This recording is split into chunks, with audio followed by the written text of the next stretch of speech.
મરીઝથી મિસ્કિનની શ્રેણી એટલે અસંખ્ય અસંખ્ય ભાગોમાં વહેંચાયેલી ગુજરાતી ગઝલના ઉત્તમ શેરોનો રસથાળ.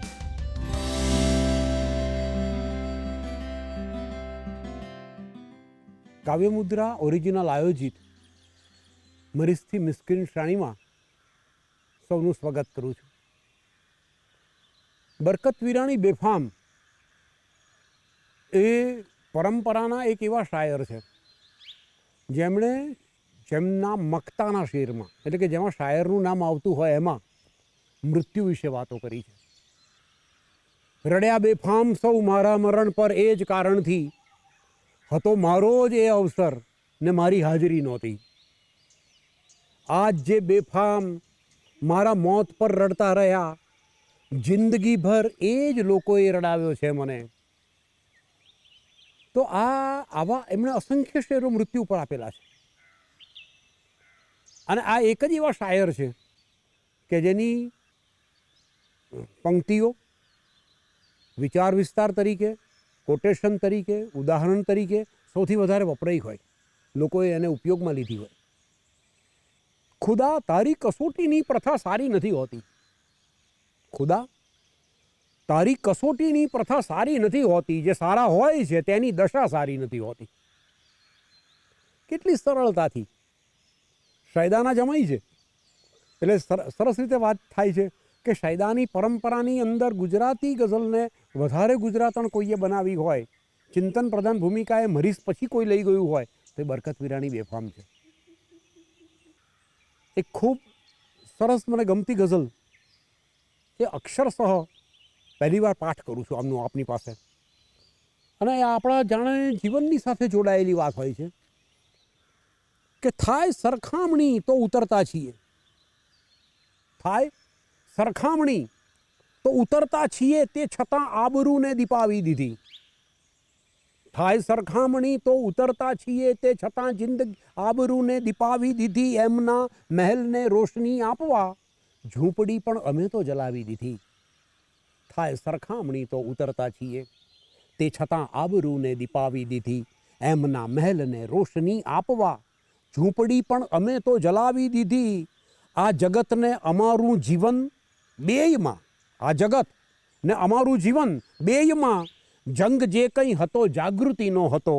જ્યાં જરા ઊંઘમાં આંખ મીંચાઈ ગઈ કે તરત તેગ એણે હલાવી દીધી. તેગ તલવાર.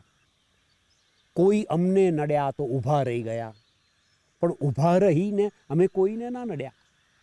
કોઈ અમને નડ્યા તો ઊભા રહી ગયા, પણ ઊભા રહી અમે કોઈને ના નડ્યા. ખુદ અમે તો ન પહોંચી શક્યા મંઝિલે, વાટ કિંતુ બીજાને બતાવી દીધી. કોણ જાણે હતી કેવી વર્ષો જૂની જિંદગીમાં એક તન્હાઈની. કોણ જાણે હતી કેવી વર્ષો જૂની જિંદગીમાં અસર એક તન્હાઈની. એક તન્હાઈ, જિંદગીની કોઈ એકલતા જે હજુ ખૂણો ખાલી છે. કોણ જાણે હતી કેવી વર્ષો જૂની જિંદગીમાં અસર એક તન્હાઈની. કોઈએ જ્યાં અમસ્તું પૂછ્યું કેમ છો, એને આખી કહાની સુણાવી દીધી. થાય સરખામણી તો ઉતરતા છીએ, તે છતાં આબરૂને દીપાવી દીધી. એમના મહેલને રોશની આપવા ઝૂંપડી પણ અમે તો જલાવી દીધી. જીવતા જે ભરોસો હતો ઈશ પર, એ મર્યા બાદ બેફામ સાચો પડ્યો. બેફામે ક્યારેક જે વાતો કરી છે ને, એ જેને જીવનના રહસ્યોને ઉકેલતી હોય એવી રીતે. નથી મેળવાતી ખુશી સંપત્તિથી, આ મોજા રડીને કિનારાને કહે છે. નથી મેળવાતી ખુશી સંપત્તિથી, આ મોજા રડીને કિનારાને કહે છે કે ભીતરમાં મોતી ભર્યા છે, છતાં એ સમુદ્રોના ખારા જીવન થઈ ગયા છે. સંપત્તિથી ખુશી મળે છે તો કે ના, કે ભીતરમાં મોતી ભર્યા છે, છતાં એ સમુદ્રોના ખારા જીવન થઈ ગયા છે. ગઝલના અંદર જીવનની ચિંતનને એટલી સરળ શબ્દોમાં મૂકી દે છે કે દિલ જવા તો દીધું કોઈના હાથમાં, દિલ ગયા બાદ કિંતુ ખરી જાણ થઈ. સાચવી રાખવાની જે વસ્તુ હતી એ જ વસ્તુ અમે તો લૂંટાવી દીધી. ને જીવતા જે ભરોસો હતો ઈશ પર, એ મર્યા બાદ બેફામ સાચો પડ્યો. જાત મારી ભલે ને તરાવી નહીં, લાશ મારી પરંતુ તરાવી દીધી. થાય સરખામણી તો ઉતરતા છીએ, તે છતાં આબરૂને દીપાવી દીધી. એમના મહેલને રોશની આપવા ઝૂંપડી પણ અમે તો જલાવી દીધી. એમાં તમે છો, હું છું અને થોડાક મિત્ર છે. એમાં તમે છો, હું છું ને થોડાક મિત્ર છે. એથી જીવનના આ પ્રસંગો સચિત્ર છે. ને બેફામ જાઉં છું હું નહાઈને સ્વર્ગમાં. જીવન ભલે ન હોય, મરણ તો પવિત્ર છે. સતત ચાલી રહ્યા છે શ્વાસ ને ધબકાર મારામાં. આ એ સમયમાં ગઝલો લખાયેલી છે જે સમયની અંદર પરંપરાની ગઝલોએ લોકોના હૃદયમાં, મેગેઝિનમાં અને મુશાયરાઓમાં સ્થાન મેળવીને જાણે પોતાના સુવર્ણ હસ્તાક્ષરોમાં આને લખીને અમર કરેલી હતી. સતત ચાલી રહ્યા છે શ્વાસ ને ધબકાર મારામાં. કરે છે કોણ આ આઠે પ્રહર સંચાર મારામાં. બીજાને શું હું મારી જાતને ચાહી નથી શકતો. ફક્ત તારે ખાતર ચાલી રહ્યો છે પ્યાર મારામાં. તમે મહેક્યા હતા જો કે એક ફૂલના જેવું, મગર ખીલી ગયો છે આખો એ ગુલઝાર મારામાં. એ એક જ હોત તો એનો મને કંઈ ભાર ના લાગત. રહેલા છે મગર બેફામ તો બે ચાર મારામાં. સતત ચાલી રહ્યા છે શ્વાસ ને ધબકાર મારામાં. કરે છે કોણ આ આઠે પ્રહર સંચાર મારામાં. અને છેલ્લે એના બે શેર કહું તો, ખુદા તારી કસોટીની પ્રથા સારી નથી હોતી, કે સારા હોય છે તેની દશા સારી નથી હોતી. આ મતલાનો મગતા સાંભળવા જેવો છે. કબરમાં જઈને રહેશો તો ફરિશ્તાઓ ઊભા કરશે. કબરમાં જઈને રહેશો તો ફરિશ્તાઓ ઊભા કરશે. અહીં બેફામ કોઈ પણ જગા સારી નથી હોતી. અને એમનો યાદગાર અમર મતલા, સફળતા જિંદગીની હસ્તરેખામાં નથી હોતી. સફળતા જિંદગીની હસ્તરેખામાં નથી હોતી. ચણાયેલી ઇમારત એના નકશામાં નથી હોતી. ક્યારેક મુશાયરાઓમાં કેવા નાજુક કે રમૂજી પ્રસંગો બનતા હોય છે. અમદાવાદના એક મુશાયરામાં આદિલ મંસૂરીનું સંચાલન છે. બરકત વિરાણી બેફામ એમની ગઝલ રજૂ કરવા માટે ઊભા થયા છે.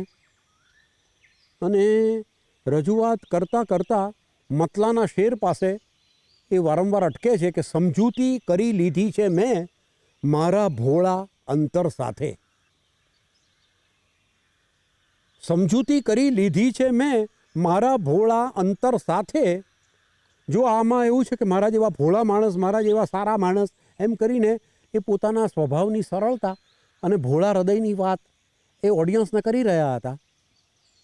ઓડિયન્સ પણ હવે ઠીક ઠીક રીતે ચોથી વાર, પાંચમી વાર, છઠ્ઠી વાર સાંભળી રહ્યું હતું. આદિલ મંસૂરીએ એક સરસ હળવી ટકોર કરી. બેફામ સાહેબ, તમે કેટલા ભોળા અને સારા છો એ અમે જાણીએ છીએ, પ્રજા પણ જાણે છે. આપ આગળ વાત કરો. અને એ ગઝલ પાછી આગળ ધક્કો લાગે છે.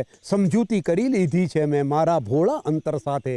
વાતો કરવી ફૂલો સાથે, મૂંગા રહેવું પથ્થર સાથે. ફૂલોના દિલ તૂટી જશે, કળીઓના જીવ ઉડી જશે. ક્યારેય ખીલેલા ગુલશનમાં તમે ના જાતા અત્તર સાથે. સમજૂતી કરી લીધી છે મેં મારા. જે તારા સુખોની ચિંતા કરે તું એને દુઃખ દે છે દુનિયા. અન્યાય અને તે પણ આવો બેફામ જેવા શાયર સાથે. અને પછી આખી ગઝલ ચાલી. પણ ક્યારેક મુશાયરાની અંદર નાની નાની આવી નોકઝોક ચાલુ થાય શાયરની વચ્ચે અને સંચાલક વચ્ચે, ક્યારેક શાયર વચ્ચે અને ઓડિયન્સની વચ્ચે. એ પ્રસંગો રમૂજી હોય છે, નિસ્વાર્થ ભાવના પ્રેમના હોય છે અને નિર્દંશ હોય છે.